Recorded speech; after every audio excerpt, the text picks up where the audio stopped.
Okay, so now we're going to do a little comparison between the chapters of Daniel 1 to 3.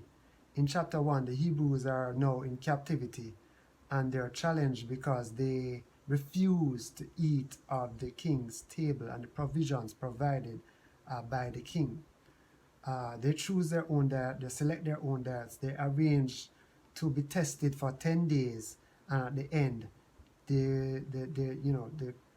the testers or those in Babylon would be able to see now the benefits of what the Daniel and his associates did, or the benefits of the diet of Daniel and his associates.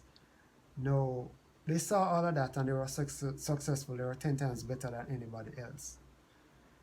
In chapter 2, the magicians, the soothsayers, the sorcerers, the astrologers, not one of them is able to tell Nebuchadnezzar his dream that he dreamed.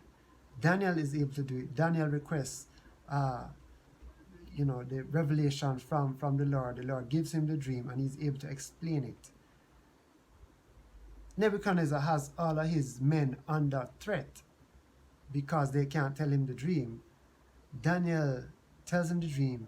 Daniel asks him, so your people can't explain this to you, right? And Daniel then goes on to say, okay, don't bother hurt the magicians and the sorcerers. Leave them. I can assist. I can explain it. Now, these guys are under a lot of stress. But yet they have some composure to be fair and, considerate. Considering that they have been under a lot of pressure and have been under, exposed to abuse. Now,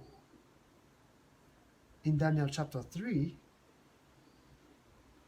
we see something a little different. Once again, the Hebrews are under threat because they have certain standards that they abide by. This threat now is directly against the way they worship and the God they serve. And you see a little difference now, because instead of the Hebrews being dead, because they were supposed to be dead when they got thrown in that fire, we notice that it is the guards and the attendants of Nebuchadnezzar who are now dead because they cannot stand the heat of the fire. And you can read about all of this in Daniel chapter 3.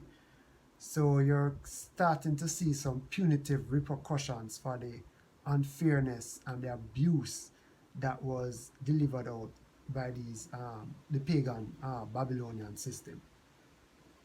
So that's interesting, and Daniel chapter 4 is another interesting chapter.